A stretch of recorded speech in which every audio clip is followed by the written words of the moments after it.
옆에 계신 분과 함께 인사 나누실까요? 하나님이 우리의 소리를 들으십니다. 한 번 더 결단했으면 좋겠습니다. 우리도 하나님의 소리를 귀 기울여 들읍시다.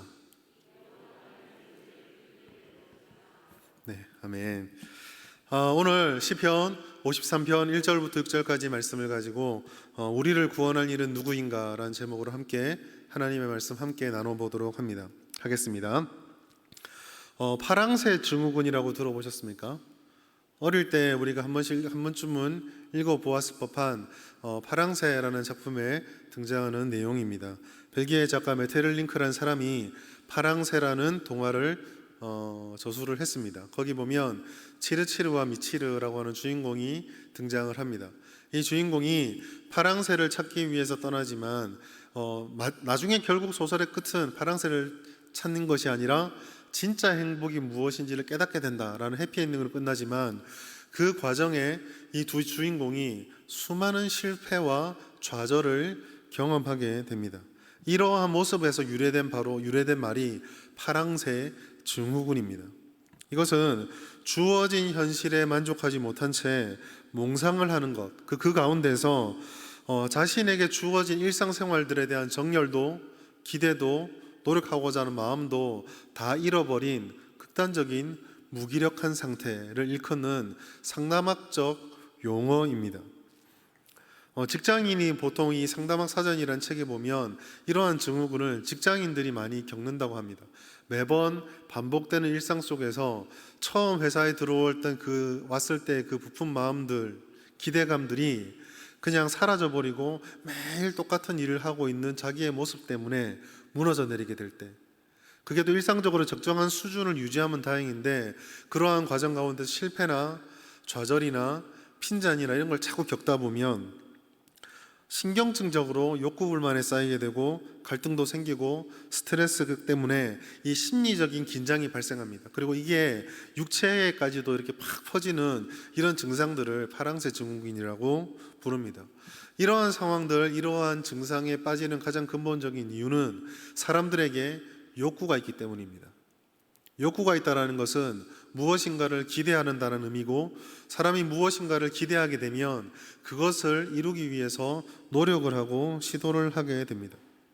이러한 욕구들 중에 어떤 것들은 정말 성취가 되어서 사람들에게 만족감을 줍니다. 사실 어떤 일을 해서 어떤 욕망을 달성해서 거기에 만족감을 누리게 되면 큰 문제가 되지 않을 수도 있습니다. 그게 정말 합당한 욕구였는가? 라는 생각을 버려두고 일단은 큰 문제가 되지 않는다라는 것이죠. 그러나 이 욕구와 만족 사이를 생각할 때 다음 두 가지는 진지하게 살펴볼 필요가 있습니다. 하나는 욕구가 성취되었는데 만족감이 없는 경우입니다. 여기까지 도달해서 이 일을 통해서 내가 이것을 얻으면 참 만족할 줄 알았는데 막상 이루어지고 나니까 그만큼 만족감이 찾아오지 않는 겁니다. 죽도록 노력했는데 고작 이거를 위해서 내가 이렇게 시간을 보냈나? 라고 하는 생각에 빠지게 되는 것이죠. 이러한 상황들이 빠지게 되면 사람들의 마음속에는 허무감이 가득 차게 됩니다. 또 다른 하나는 욕구를 아무리 노력해도 이루지 못함으로 인해서 생기는 것입니다. 한 번 실패하고 또 두 번 실패하고 세 번 실패하고 이러한 일들이 계속 반복되다 보면 사람의 마음속에는 살아갈 이유와 목적을 잃어버리게 되는 절망감과 절대적인 의욕상실이 찾아오게 됩니다. 급기야 또 다른 목표가 생기더라도 난 어차피 실패하게 될 건데 굳이 뭐하러 저런 일을 해? 라고 하는 상태에 빠지게 되는 것이죠. 왜 욕구에 대한 이야기들을 이렇게 계속하고 있을까요? 저 사람은 그런 일을 겪을지 모르겠지만 그 문제는 나와는 상관없는 문제다라고 말할 수도 있을 것입니다. 그러나 오늘 저는 이 말씀 속에서 이 폭을 좀 되게 좁혀서 우리가 모두가 가지고 있는 보편적인 욕구에 대한 문제들을 한번 제기해 보고자 합니다. 모든 사람들이 가지고 있는 보편적인 욕구, 공부를 하는 사람이나 직장 생활하는 사람이나 연애를 하는 사람이나 결혼을 하는 사람이나 결혼해서 아이를 양육하는 모든 사람들이 차별 없이 누구나 다 가지고 있는 보편적인 욕구, 그것은 행복에 대한 욕구입니다. 공부해서 행복해지고 싶고, 직장 생활에서 성공해서 행복해지고 싶고, 연애를 해서 행복하고 싶고, 결혼해서 아이를 낳아서 행복하고 싶어하는 욕구는 모든 사람들에게 있습니다. 그러나 문제는 아까도 말씀드린 것처럼 아무리 우리가 행복에 대한 욕구를 가지고 있다 할지라도 각기 사람들의 주관적인 입장을 들어보면 나는 과연 행복하냐라는 질문에 나 요즘 너무 행복합니다 라고 말하는 사람들이 그렇게 많지 않다는 데 심각성이 있습니다. 많은 사람들이 어쩌면 이렇게 대답할지도 모릅니다. 되게 만족스럽진 않은 것 같지만 그래도 이 정도면 괜찮지 않겠어요? 라고 자기 위안을 삼으며 살아가는 경우도 있습니다. 여러분 어떠십니까? 행복하십니까? 왜 대답 못 하시잖아요. 저한테 물으면 어떨까요? 행복하십니까? 라고 물으면 보는 눈길과 가족들이 있고 제 아내도 있기 때문에 행복하다 말하겠죠.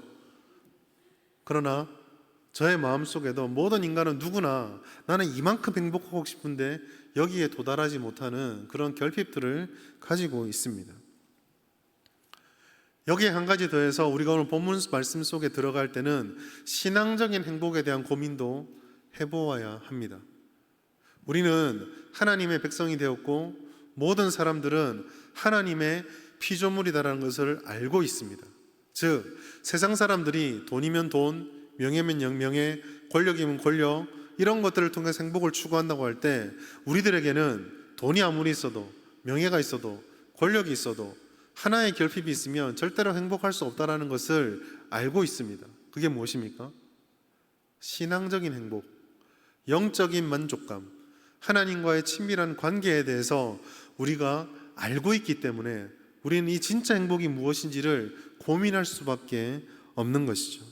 그러나 이 신앙을 가지고 이 세상을 생각하다 보면 우리가 깨닫게 되는 현실은 신앙의 행복은 둘째치고 신앙 가지고 살기도 정말 만만치 않은 세상을 우리는 살아가고 있다라는 점입니다. 벌써 수년째 여러 가지 사회의 악법들과 사회의 이상한 문화들에 교회가 얼마나 애태우고 기도하고 외쳐왔습니까? 안타깝게도 현실을 돌아보면 그러한 우리의 외침과는 상관없이 상황이 점점 악화되어져 가는 것만 같습니다. 우리들은 인정하고 싶지 않지만 교회와 성도들은 지금 곤경에 빠져 있습니다.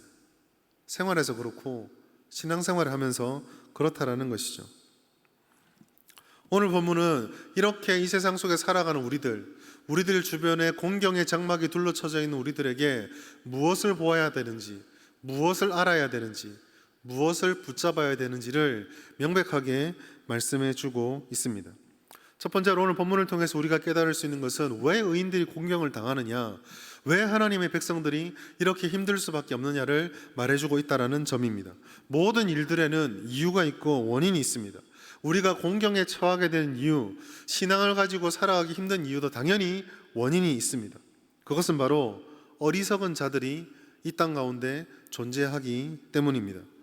오늘 우리가 읽었던 본문 1절 말씀 보면 어리석은 자는 이라고 지칭해서 주어를 딱 지칭을 해서 본문을 시작을 하고 있습니다.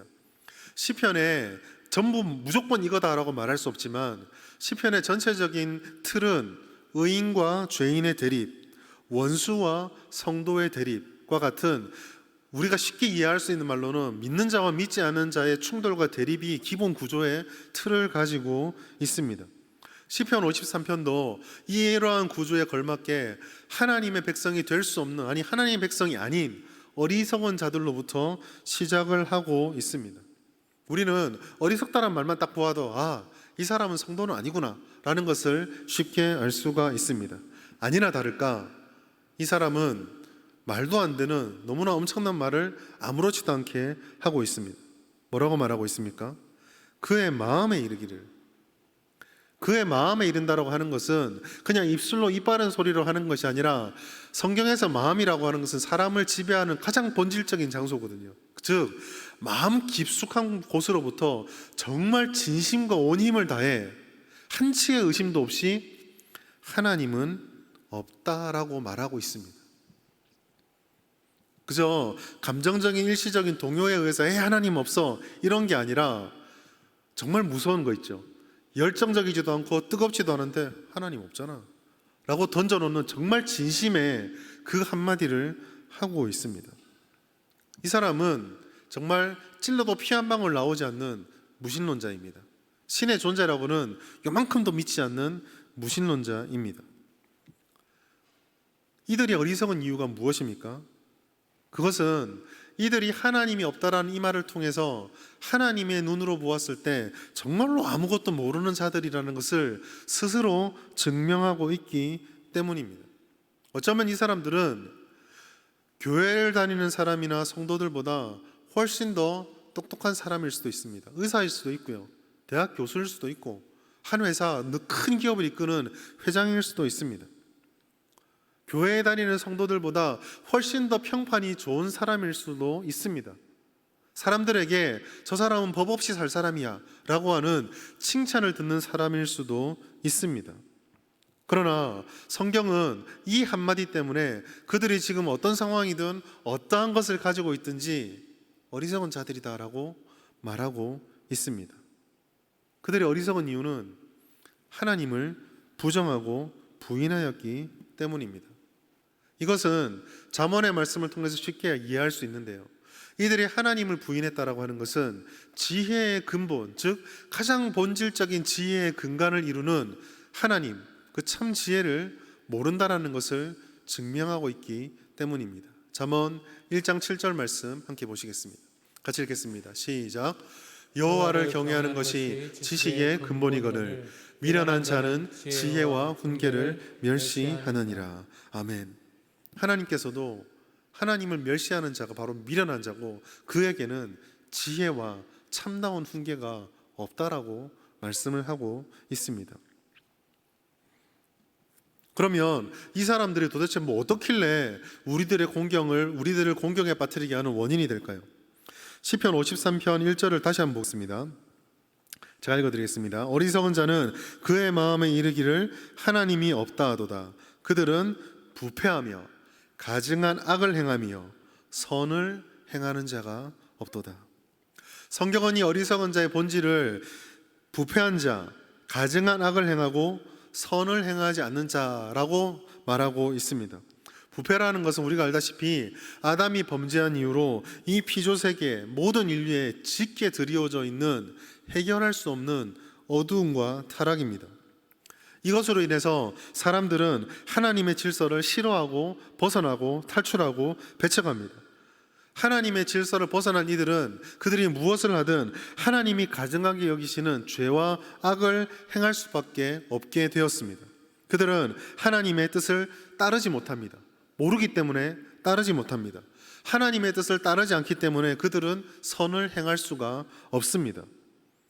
이런 이들이 만들어가는 모든 상황들은 사람의 눈으로, 왜곡되고 부족한 사람의 눈으로 바라볼 때는 괜찮아 보이는데 싶을지라도 하나님의 길과 어긋날 수밖에 없습니다. 시작이 다르기 때문이죠. 그렇기 때문에 그들 속에는 하나님의 그들과 함께 살아가다 보면 하나님께서 기뻐하시는 길을 걷는다거나 하나님이 원하시는 삶의 방식을 취한다거나 혹은 참지혜와 선을 말하기만 하면 자신들이 걸어가는 길, 자신들이 쌓아왔던 것들과 반대되는 말을 하고 반대되는 모습을 보여주기 때문에 충돌하게 되고 외면받게 되고 오해를 받을 수밖에 없는 것입니다. 급기야 이러한 반복이 계속되다 보면 적대시하게 됩니다. 성경은 그래서 이것을 이렇게 말씀하고 있습니다. 시편 53편 4절 같이 한번 읽어보겠습니다. 시작. 죄악을 행하는 자들은 무지하냐. 그들이 떡 먹듯이 내 백성을 먹으면서 하나님을 부르지 아니하는도다. 이 구절을 공동번역 성경을 보시면 이렇게 되어 있습니다. 언제나 깨달으리야 저 악한들, 떡 먹듯 나의 백성 집어삼키고 하나님은 부르지도 않는 자들. 어리석은 자들의 특징은 영적으로 죽어있고 절망 속에 있다라는 것입니다. 그들은 타락하여서 하나님을 아는 지식이 없습니다. 그리고 그것을 발견할래야 발견할 수도 없습니다. 심지어 찾으려고 하지도 않습니다. 그러한 이들이기 때문에 하나님의 길을 걸어가는 자들, 의로운 자들, 성도와 교회는 언제나 이들에게 공격을 받고 이들은 언제나 하나님의 길을 외면하고자 하고 무너뜨리려고 합니다. 4절은 시편 53편 4절은 이것을 이렇게 표현했습니다. 이 사람들이 하나님의 백성을 떡 먹듯이 하고 있다고. 이게 무슨 말일까요? 그들은 하나님을 대적하는 행동을 잘못인지도 모르고 합니다. 의의 길을 걷는 성도들을 적극적으로 압박을 하거나 혹은 냉담한 무관심으로 좌절하게 만듭니다. 세상은 교회와 성도들을 마치 왕따를 시키듯이 둘러싸고 공격하고 받아들이지 않으면 배척하고 있습니다.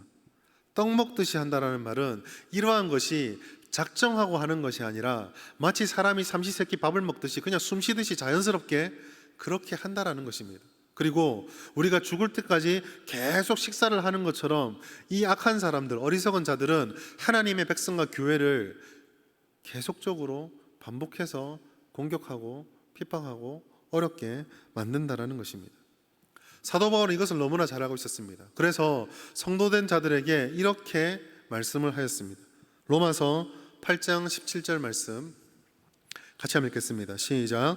자녀이면 또한 상속자 곧 하나님의 상속자요 그리스도와 함께한 상속자니 우리가 그와 함께 영광을 받기 위하여 고난도 함께 받아야 할 것이니라. 아멘. 영광을 받는 것은 누구나 좋아하는 일입니다. 그리스도인들이, 교회와 성도들이 행복과 복을 추구하는 것이 나쁜 일일까요? 그렇지 않습니다. 아까도 처음 말씀드렸듯이 행복하고 싶고 만족하고 싶은 것은 사람들의 보편적인 욕구요 성향입니다. 오히려 하나님의 은혜로 말미암아 왜곡되어 있는 소망과 행복이 아니라 하나님 안에서 누리게 될 진정한 행복과 평화를 맛본 성도들은 더욱더 그 진정한 행복과 만족을 추구하고 갈망해야만 합니다. 이러한 갈망과 이러한 만족에 대한 추구가 일반적으로 말하는 세상적인 성공, 부, 명예, 높아지고 커지는 것이 아니다라는 것을 굳이 더 말할 필요가 없을 것입니다. 성경은 진정한 갈망, 하나님을 따름을 통해서 우리가 누릴 수 있고 약속된 것을 추구하는 성도들이 그러한 삶을 살기 위해 하나님의 길을 걸어갈 때에 하나님을 대적하는 이들로 말미암아 세상의 방해와 공경에 처하게 됨을 분명하게 말씀해 주고 있습니다. 이 세상은 어리석은 자들로 가득합니다. 그들은 자신들만의 성을 쌓고 촘촘한 그물망처럼 흔들리지 않는 굳건한 자신들의 성으로 둘러싸서 우리들을 에워싸고 있습니다. 그들의 가치관과 타락한 본성, 그리고 추구하는 죄의 장벽들은 언제나 우리들이 어디를 가든지 무엇을 하든지 우리 주변을 둘러싸고 있습니다. 이로 인해서 우리는 어려움을 당하고 신앙을 지키려고 할 때마다 우리가 신앙을 가진 자임을, 우리가 하나님의 은혜대로 살고자 함을 드러낼 때마다 어려움을 당할 수밖에 없는 것입니다. 어쩌면 이것은 문제가 있어서가 아니라 우리에게 바른 신앙이 있다는 증거이기도 하며 자연스러운 것입니다. 자, 이렇다면 너무 절망스럽죠? 신앙만 가지고 있으면 너무 힘든 게 아닌가 라고 생각할 수 있을 것입니다. 그러나 오늘 시편의 가장 중요한 핵심은 자, 너희들은 이제 어려움에 처했어. 어떡할 거야? 절망밖에 없어가 아니라 이렇게 우리를 힘들게 한 어리석은 자들의 결말을 보여주고 있습니다. 이 어리석은 자들의 절대적인 속성과 본질을 좀 잘 이해할 필요가 있습니다. 지피지기면 백전불태, 지피지기면 백전백승이라고 했습니다. 도대체 우리를 힘들게 하는 쟤들이 누군지를 알면 우리가 정말 쟤들을 두려워해야 될지, 어떻게 대적해야 될지를 알게 되는 것이죠. 자, 그럼 어리석은 자들의 절대적인 속성이 무엇일까요? 그것은 아무리 그럴듯해 보여도 본질상 이 사람들은 무지한 자들이라는 겁니다. 좀 그럴듯하게 말했지만 솔직하게 말하면 본질상 이 사람들은 영적인 바보들입니다. 바보 무서우십니까? 안 무섭죠. 불편하고 귀찮을 뿐입니다. 어리석은 자들의 가장 특징은 무지, 즉 영적인 것에 대한 무지, 진짜에 대한 무지, 하나님에 대한 가장 완벽한 무지를 보여주고 있다라는 것입니다. 하나님이 없다라고 말한 1절의 선언을 보면 이거는 필연적인 귀결입니다. 모든 지혜의 근원 되시고 기초가 되시고 처음이 되시는 하나님을 모른다면 마치 기초공사를 하지 않고 건물을 쌓아 올리는 것과 똑같습니다.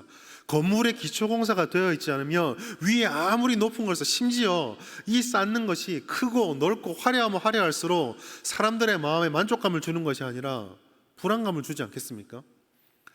차라리 1층에서 끝났으면 괜찮을 텐데 이 기초공사도 하지 않고 한 300층 쌓았다고 생각해 보십시오. 얼마나 불안하겠습니까? 그게 부럽겠습니까? 이들의 무지는 생각보다 훨씬 견고하고 심각합니다. 아담의 범죄로 인한 전적인 타락으로부터 시작되었습니다. 그리고 이 타락의 증상 속에 가장 심각한 것은 도무지 끝을 알 수 없는 영적 무지의 악순환입니다.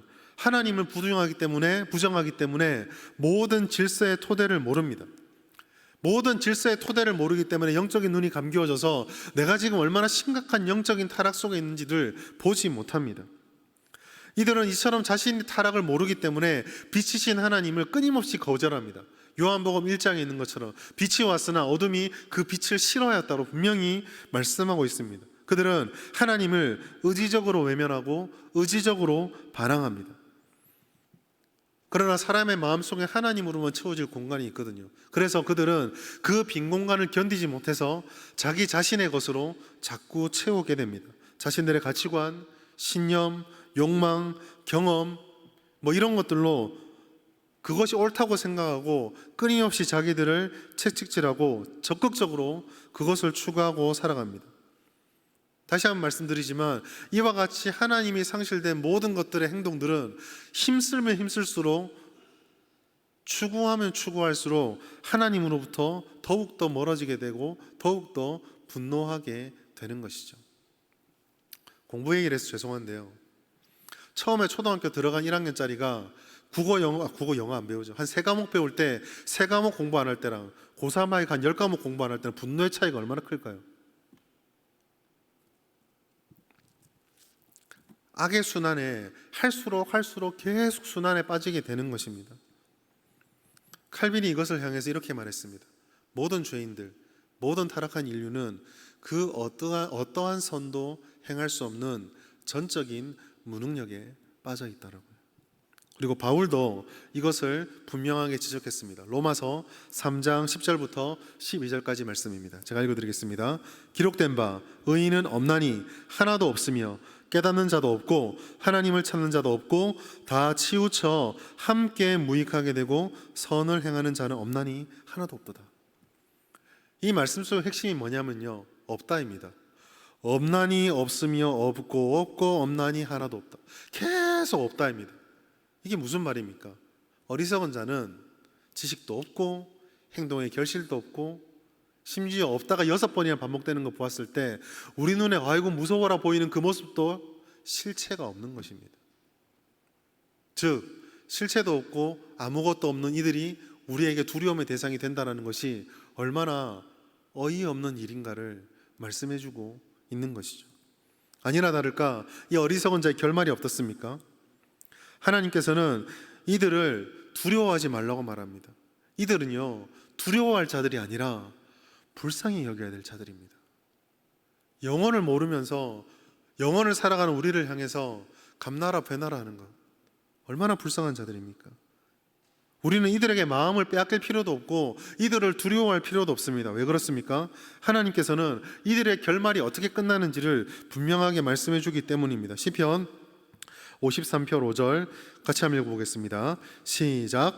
그들이 두려움이 없는 곳에서 크게 두려워하였으니 너를 대항하여 진친 그들의 뼈를 하나님이 흩으심이라. 하나님이 그들을 버리셨으므로 내가 그들에게 수치를 당하게 하셨도다. 아멘. 이 본문의 말씀에는요, 이중의 의미가 담겨 있습니다. 첫 번째로 하나님께서 어리석은 자의 결말이 어떻게 되는지를 우리에게 말씀해 주고 있습니다. 이 어리석은 자들의 결말은 2단어로 요약할 수 있습니다. 하나는 두려워하게 된다는 것과 다른 하나는 흩어진다는 것입니다. 어리석은 자들은 하나님을 비웃으며 자신들의 탑을 쌓았습니다. 그들에게는 이만큼 높은 곳을 쌓았으니 하나님 정도야 두려워할 필요가 없다라고 하는 교만함과 자기 기만이 있었습니다. 오히려 그들은 하나님을 두려워하기는커녕 하나님의 백성들을 위협하는, 두렵게 만드는 존재들이다라고 생각을 하였습니다.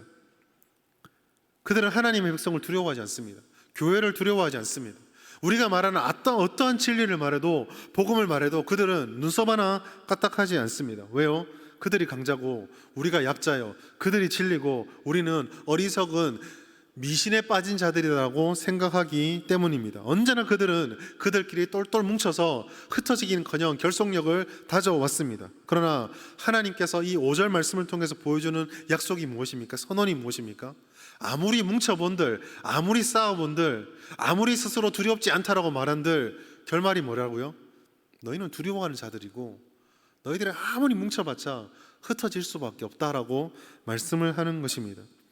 하나님의 선언, 하나님의 비우는 듯한 이 선언이 보이십니까? 무슨 노력을 했습니까? 어떤 노력을 하든지 그들은 두려움에 빠질 수밖에 없습니다. 심지어 뭐라고 말하고 있습니까? 그들은 두려움이 없는 곳에서 크게 두려워하게 될 것이다 라고 말씀을 하고 있습니다. 두려움이 없는 곳이 어디일까요? 아마도 어디인지 모르겠지만 그들이 할 수 있는 최선의 노력을 다해서 완벽하게 구축되는 진지일 것입니다. 주변에 아무런 위협이 없고 심지어 위협이 다가온다 할지라도 우리는 무너지지 않아 라고 자만심에 똘똘 뭉쳐있는 바로 그곳일 것입니다. 그러나 하나님을 부정하는 이들은 결국 자신들의 쌓은 것이 아무것도 아니다는 것을 깨닫고 두려워하게 될 수밖에 없습니다. 하나님께서 여기서 멈추지 않고 그들의 뼈를 흩으신다라고 말하고 있습니다. 아까 제가 그 두려움이 없는 곳을 이렇게 뭔가 쌓고 진지를 구축하는 것처럼 말씀드렸는데, 이 53절에 기본적으로 사용되어 있는 배경은 전쟁의 배경입니다. 전쟁이 딱 일어나면 약한 자들을 둘러싸고 포위하고 진지를 구축합니다. 그리고 공격을 하겠죠. 지금 이 본문의 배경, 그 이미지는 하나님의 성도들을 세상이 둘러싸고 무서워해라, 무너져라, 사라져라 라고 공격하는 배경, 그런 이미지입니다. 그러나 하나님께서 뭐라고 말합니까?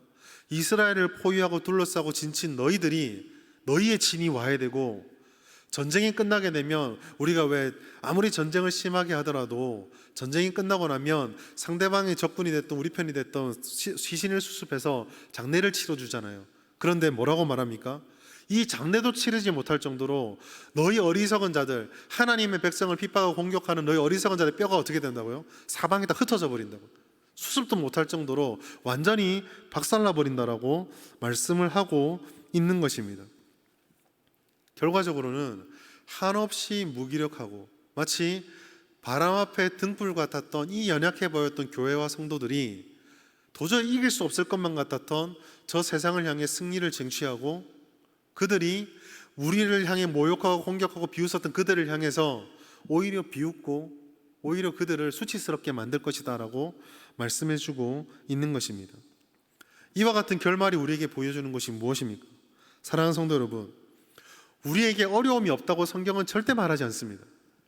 이 땅을 살아가는 그리스도인들과 교회들이 남들보다 무조건 더 높이 올라가고, 남들보다 무조건 더 부유해지고, 남들보다 무조건 더 건강하고, 남들보다 무조건 더 똑똑하다고 결코 성경이 말해주지 않습니다. 성경은 우리들의 실패를 가감없이 보여주고 있습니다. 그러나 성경이 그 뒤에 하는 말이 무엇입니까? 너희가 어떤 상황에 어떠한 연약한 가운데 있다 할지라도 너희는 결코 연약한 자가 아니다. 세상이 너희들을 이겨서 짓누르고 무너뜨리는 것처럼 말한다 할지라도, 그렇게 보여도 결코 그런 것이 아니다. 오히려 무너지는 것은 세상이다라고 말씀하고 있습니다. 그렇기 때문에 우리들은 그런 세상에 우리의 마음을 빼앗겨서 타협하거나 굴복하는 것이 아니라, 그들의 생각을 따라 우리의 신앙을 변절시키는 것이 아니라, 아무리 급하더라도 침몰하는 배에 올라타지 말아야 되는 것처럼 우리가 지켜야 될 하나님을 향한 믿음과 신앙을 굳건하게 붙잡아야 한다는 것입니다. 영적인 지식이 아주 없는 이 세상, 오늘밖에 없고 이 땅밖에 없는 이들이 살아가는, 그들과 똑같은 삶을 살아가는 그러한 삶이 우리에게 어울리지 않다는 거예요. 우리는 영혼을 살아가야 되는 자들입니다. 영혼을 살아가는 자들이기 때문에 그들의 방법을 우리의 방법으로 취할 수도 없고 취해서도 안 됩니다. 그들은 하나님을 모릅니다. 그들 안에 진리가 없습니다. 지식이 없습니다. 그것을 우리가 부러워하고 쫓아가서는 안 된다라는 것이죠. 교회와 성도들에게, 이 어려움이 가득한 이 땅을 살아가는 교회와 성도들에게 정말로 필요한 것은 그 어려움을 지혜롭게 회피하기 위한 처세술이 아닙니다. 우리에게 정말로 필요한 것은 타락이 극심해질수록, 우리를 둘러싼 그들의 공격이 짙어지고 치밀해지면 치밀해질수록 우리의 모든 것을 다 잃어버린 한이 있다 할지라도, 심지어 세상에서 정말 저들에게 소망이 있을까라고 보일 정도로 우리가 쪼그라드는 한이 있다 할지라도, 우리가 끝까지 지켜야 될 믿음의 진리가 무엇인지, 우리에게 주어져 있는 하나님의 약속의 본질이 무엇인지를 분명하게 붙잡아야 하는 것입니다. 우리가 분별해야 될 것은 이 세상의 정체입니다. 우리가 확신해야 되는 것은 우리가 가지고 있는 영적 진리의 힘과 소중함입니다. 더 나아가서 이와 같은 세상을 향한 것뿐만 아니라 우리를 향한 약속도 이 말씀 속에 담겨 있습니다. 하나님께서는 우리들에게 허약하게 무너질 것이다라고 말하는 것이 아니라 이 전쟁의 끝이 패배가 아님을 분명하게 말씀해 주셨습니다. 그리고 이어서 6절의 말씀 보면 하나님께서 이렇게 말씀하고 있습니다. 제가 읽어드리겠습니다. 시온에서 이스라엘을 구원하여 줄 자 누구인가? 하나님이 자기 백성의 포로된 것을 돌이키실 때에 야곱이 즐거워하며 이스라엘이 기뻐하리로다. 이것을 처음 설교에 서론했던 서론으로부터 끌어오자면 이렇습니다. 하나님이 자기 백성이 포로된 것을 돌이키실 때에 야곱이, 이스라엘이, 성도들이, 교회들이 참 기쁨과 행복과 만족이 무엇인지를 명확하게 알게 될 것이다. 우리의 이 땅의 짧은 인생을 살아가면서 명확하게 알게 되는 한 가지 사실이 있습니다. 그것은 누구도 한 치 앞을 정확하게 내다보지 못한다는 것입니다. 그렇기 때문에 이 땅을 살아가는 누구도 실패하지 않는 완벽한 계획을 세웠다라고 자만할 수 없습니다. 오히려 우리는 우리 뜻대로 인생이 진행되지 않는다는 것을 해가 갈수록 절감하고 있습니다. 이러한 불확실성으로 인해서 우리는 기본적으로 불안할 수밖에 없습니다. 그리고 때때로, 생각보다 훨씬 자주 쓰디쓴 실패와 좌절과 어려움을 경험합니다. 그러나 여러분, 어떤 상황이 계속된다 할지라도 우리가 성도라는 사실을 잊어버리지 마십시오. 우리는 하나님의 백성입니다. 교회는 하나님의 집입니다. 어떤 순간에라도 우리가 힘써야 될 것은 빨리 못 가도 괜찮습니다. 멀리 못 가도 상관없습니다. 그러나 멈추지 않고 하나님의 길을 따라가는데 온 힘을 다 쏟아 부어야 합니다. 진정한 믿음은 현실에만 눈이 고정되지 않습니다. 보이지 않는 현실 너머에 계시는 하나님의 약속의 때를 믿으면서 기다릴 수 있는 능력이 믿음의 진수입니다. 물론 그 길은 고달픕니다. 이해되지 않습니다. 왜 이해되지 않냐면요, 성도들의 삶은 약속된 영광과 함께 현실적 고난으로 충만하기 때문입니다. 은혜만 막 있다거나 고난만 막 있는 것이 아니라 좋은 것도 가득한데 나쁜 것도 그 못지않게 우리에게 가득한 것, 이 말도 안 되는 두 상황이 우리 가운데 있기 때문에 참 쉽지가 않습니다. 그러나 여러분, 한 가지가 분명합니다. 그것은 오직 유일한 소망이 있다면 그것은 하나님밖에 없다라는 거예요. 그때도 하나님에게만 있고요, 그 방식도 하나님에게만 있고 그 결실도 하나님에게만 있습니다. 누가 우리를 구원할 것입니까? 6절에 뭐라고 되어 있습니까? 시온에서 이스라엘을 구원해 줄 자가 누구인가? 누가 우리의 구원인가? 누가 우리의 소망인가? 무엇이 우리에게 정말 좋은 것인가? 라고 말할 때 시인의 고백이 무엇입니까? 하나님이다. 하나님이다. 라고 말씀하고 있습니다. 고난으로 인하여 우리의 옛사람은, 우리의 겉사람은 나날이 후패해져 갑니다. 나이도 들어가고요. 계속되는 실패의 어려움으로 어쩌면 예전에는 훨훨 날아갔던 그 발걸음이 천천히 무뎌질 수도 있습니다. 그러나 우리는 고린도후서 4장 15절부터 18절까지 이 말씀을 기억해야 됩니다. 천천히 제가 읽어드리겠습니다. 이는 모든 것이 너희를 위함이니 많은 사람의 감사로 말미암아 은혜가 더하여 넘쳐서 하나님께 영광을 돌리게 하려 함이라. 우리의 삶의 본질적인 목적입니다. 그런데 이 영광스러운 목적이 어떻게 바뀝니까? 어떤 식으로 전개됩니까? 그러므로 우리가 낙심하지 아니하노니 우리의 겉사람은 낡아지나 우리의 속사람은 날로 새로워지도다. 전혀 어울리지 않은 두 말, 낡아짐과 새로워짐, 겉사람과 속사람이 우리 인생 속에 버무러져 있고 뭉뚱그려져 있습니다. 우리의 인생은 신비입니다. 그러나 이 신비의 우리의 인생이 어떻게 귀결됩니까? 우리가 잠시 받는 환난에 경한 것이 지극히 크고 영원한 영광에 중한 것을 우리에게 이루고자 함이니, 우리가 초라해 보이고 우리가 힘없어 보이고 무너져 보이는 것 같은데 우리가 그렇게 아둥바둥거리며 하나님의 정도의 길을 걸어가면 그게 뭐라고요? 하나님의 지극히 크고 영광을 이루는 그 삶이다라고 말씀해주고 있습니다. 신비롭지 않습니까? 마지막으로 우리의 위로의 말씀이 전해집니다. 우리가 주목하는 것은 보이는 것이 아니요 보이지 않는 것이니 보이는 것은 잠깐이요 보이지 않는 것은 영원함이라.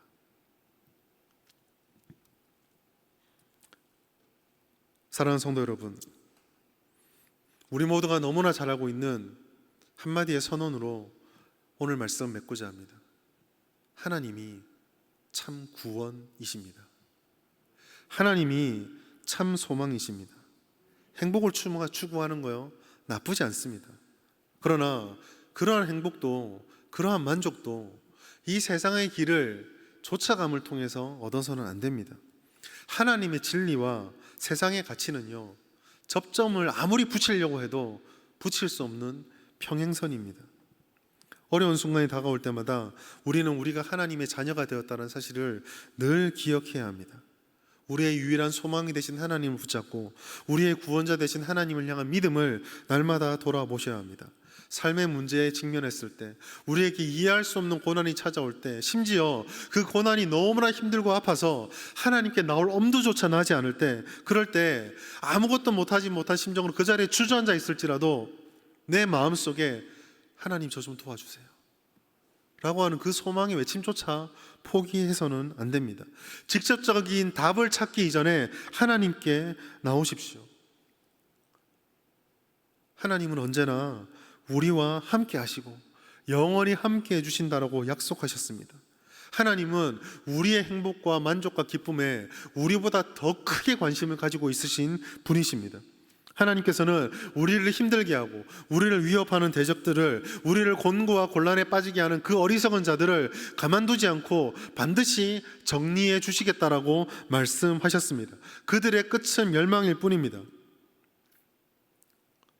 오늘 이 밤에 우리는 우리의 모든 전 존재를 들고 하나님 앞에 나아가야 하겠습니다. 우리의 기대, 우리의 생각, 우리가 바라고 있는 것들 다 하나님께 내어놓으십시오. 우리의 장래 일들, 우리의 사업들, 내 개인적인 소망들, 우리 자녀를 향한 모든 기대치와 우리 자녀와 우리의 모든 교회를 향한 모든 소망과 바람들 다 하나님께 내려놓으십시오.